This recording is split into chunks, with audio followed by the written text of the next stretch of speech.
ಹರಿ ಓಂ ಎಲ್ಲರಿಗೂ. ಎಲ್ಲರೂ ಹೇಗಿದ್ದೀರಾ? ಚೆನ್ನಾಗಿದ್ದೀರಾ ಅಂತ ಅನ್ಕೊಂಡಿದ್ದೀನಿ. ಇವತ್ತು ನಾನು ಒಂದು ಶ್ಲೋಕನ ಹೇಳೋಣ ಅಂತ ಇದ್ದೀನಿ. ಯಾವುದು ಅಂತಂದ್ರೆ ಲಕ್ಷ್ಮಿ ಮೇಲೆ ಹೇಳೋಣ ಅಂತ ಅಂದ್ಬಿಟ್ಟು. ಇದು ನೀವು ಎಲ್ಲರೂ ಹೇಳ್ಕೊಡಿ. ತುಂಬಾ ಸುಲಭವಾಗಿದೆ ಮತ್ತೆ ತುಂಬಾ ಈಸಿ ಆಗೂ ಇದೆ. ಈಗ ಹೇಗೆ ಅಂತ ಹೇಳೋಣ ಬನ್ನಿ.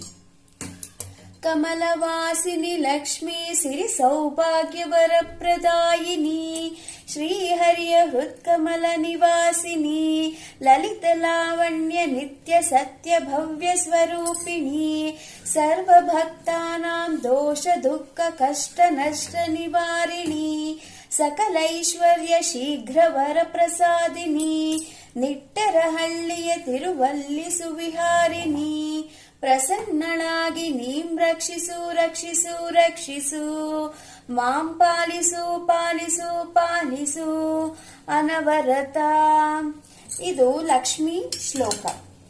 ಈ ಶ್ಲೋಕನ ನಾವು ಹೇಳ್ಕೊಂಡಾಗ ತುಂಬಾ ನಮಗೆ ಅನುಕೂಲ ಆಗುತ್ತೆ, ಮತ್ತೆ ನಮಗೆ ವೃದ್ಧಿ ಆಗುತ್ತೆ, ಮತ್ತೆ ನಾವು ಅನ್ಕೊಂಡಿರೋ ಕೆಲಸಗಳೆಲ್ಲ ಕೂಡ ನಮಗೆ ನೀಟಾಗಿ ಆಗತ್ತೆ. ಲಕ್ಷ್ಮೀ ಕಟಾಕ್ಷ ನಮಗೆ ಸಿಗತ್ತೆ. ಇದು ನಿಮಗೆ ಇಷ್ಟ ಆಗಿದ್ರೆ ಪ್ಲೀಸ್ ನನ್ನ ಶ್ಲೋಕಕ್ಕೆ ಒಂದು ಲೈಕ್ ಕೊಡಿ, ಕಮೆಂಟ್ ಮಾಡಿ ಹೇಗಿದೆ ಅಂತ, ಮತ್ತೆ ಆದಷ್ಟು ಜನಕ್ಕೆ ಶೇರ್ ಮಾಡಿ. ಮತ್ತೆ ಇದೇ ತರ ಇನ್ನೊಂದು ಶ್ಲೋಕದೊಂದಿಗೆ ಮತ್ತೆ ಬರ್ತೀನಿ. ಹರಿ ಓಂ.